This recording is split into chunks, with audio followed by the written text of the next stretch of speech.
No vídeo de hoje, um breve relato de um herói da fé, Henrique Martin, uma luz inteiramente gasta a Deus.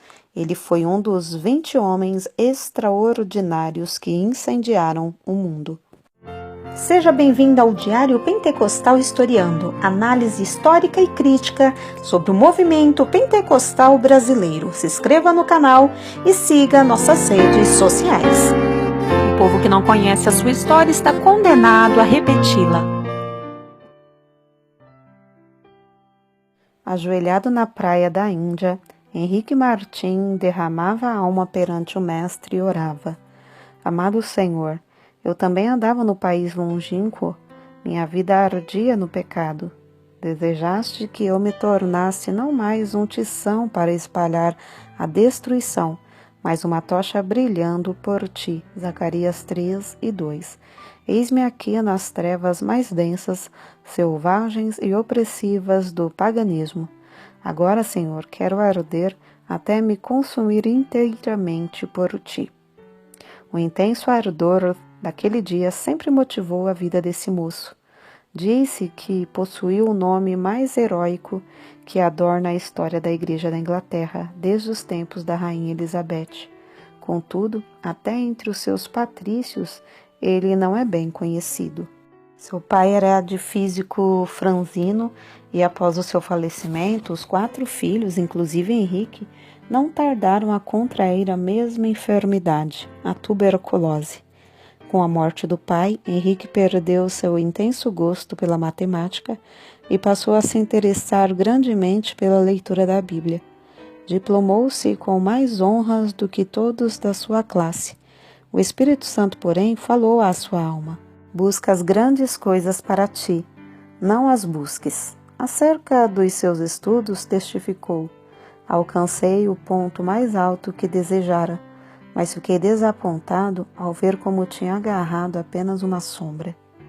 Tinha por costume levantar-se cedo de madrugada e andar sozinho pelos campos para desfrutar de comunhão íntima com Deus.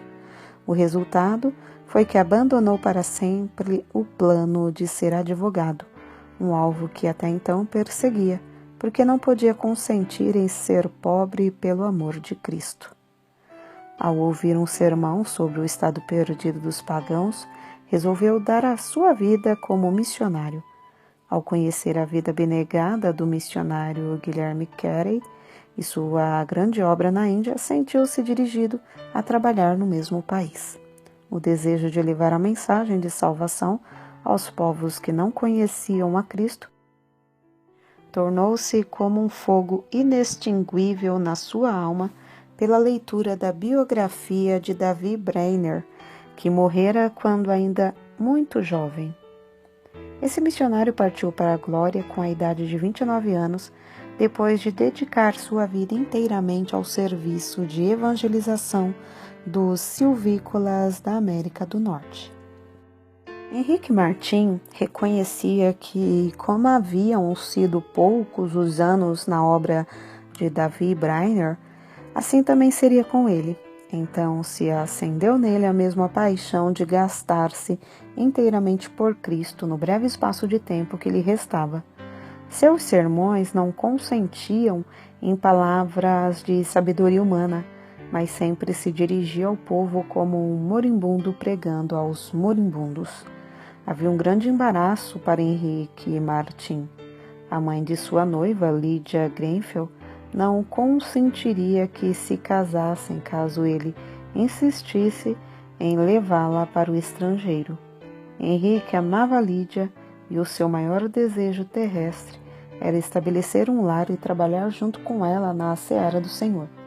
Acerca disso, ele escreveu no seu diário: continuei 1 hora a mais em oração, lutando contra o que me ligava.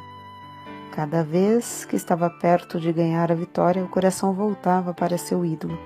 Finalmente deitei-me sentindo grande mágoa.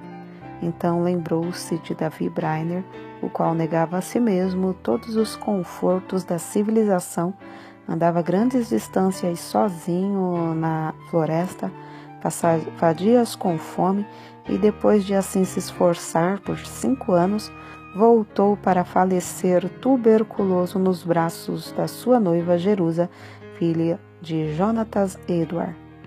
Por fim, Henrique Martin também ganhou a vitória, obedecendo à chamada para sacrificar-se em prol da salvação dos perdidos. Ao embarcar para a Índia em 1805, escreveu: "Se eu viver ou morrer, que Cristo seja magnificado pela colheita de multidões para ele." A bordo do navio, ao afastar-se da sua pátria, Henrique Martin chorou como uma criança. Contudo, nada podia desviá-lo da sua firme resolução de seguir a direção divina. Ele era um tição arrebatado do fogo e repentinamente dizia: "Que eu seja uma chama de fogo no serviço divino." Depois de 9 longos meses a bordo, e quando já se achava perto do seu destino, passou um dia inteiro em jejum e oração.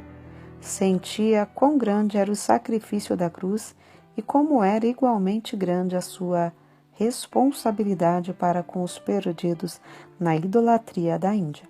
Continuava a repetir: "Tenho posto vigias sobre os teus muros, ó Jerusalém. Eles não se calarão jamais em todo o dia nem em toda a noite. Não descanseis vós os que fazeis lembrar a Jeová, e não lhe deis a ele descanso, até que estabeleça e até que ponha a Jerusalém por objeto de louvor na terra." Isaías 62:6. A chegada de Henrique Martin à Índia, no mês de abril de 1806, foi também em resposta à oração de outros.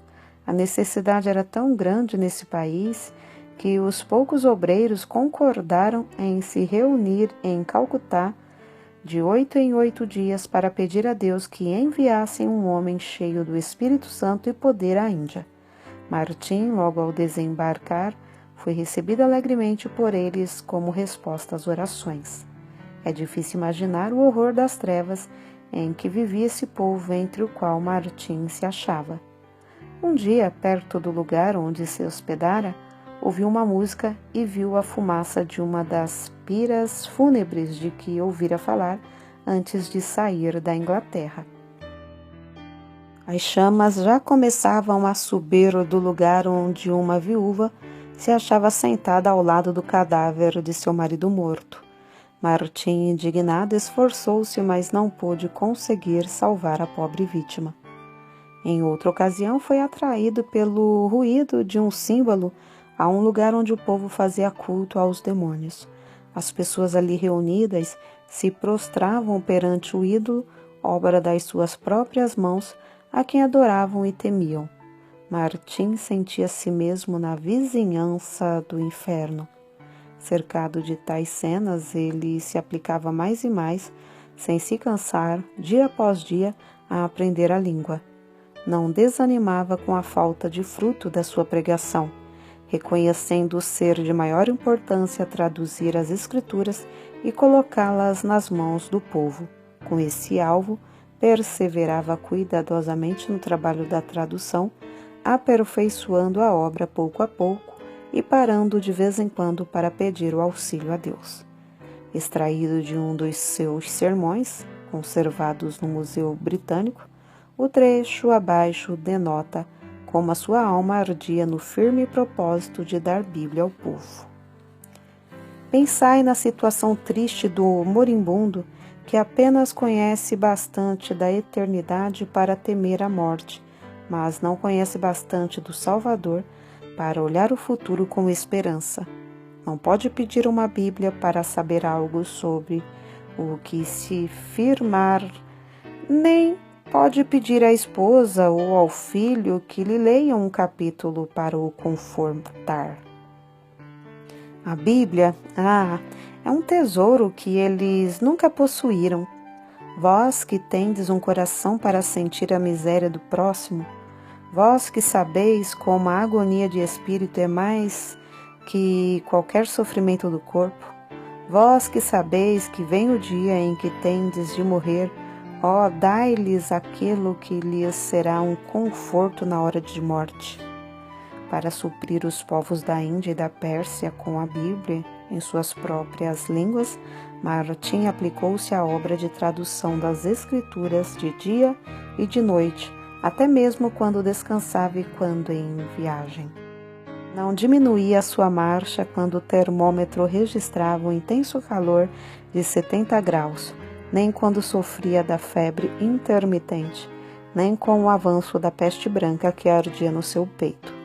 Como Davi Brainerd, cuja biografia sempre serviu para inspirá-lo, Henrique Martin passou dias inteiros em intercessão e comunhão com o amado seu querido Jesus. Parece, escreveu ele, que posso orar para sempre sem nunca cansar. Quão doce é andar com Jesus e morrer por ele. Para ele, a oração não era uma formalidade, mas o meio certo de quebrantar os endurecidos e vencer os adversários. 6 anos e meio depois de ter desembarcado na Índia, enquanto empreendia a longa viagem, faleceu com a idade de 31 anos.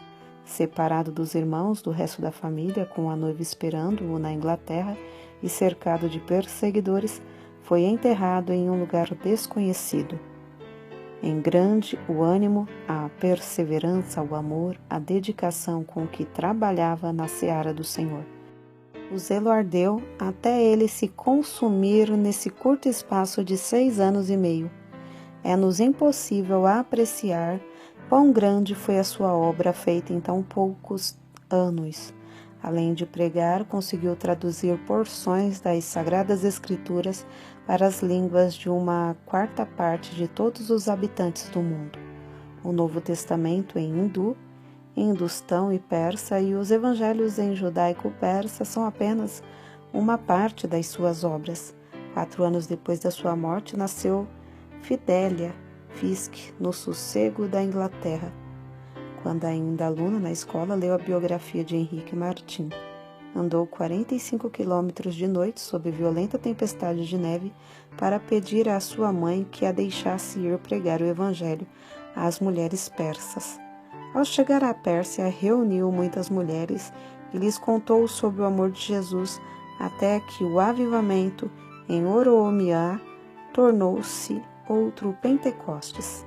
Se Henrique Martin, que entregou tudo para o serviço do Rei dos Reis, pudesse visitar a Índia e a Pérsia hoje, que grande obra encontraria, obra feita por tão grande número de fiéis filhos de Deus, nos quais ardeu o mesmo fogo pela simples leitura da biografia desse pioneiro.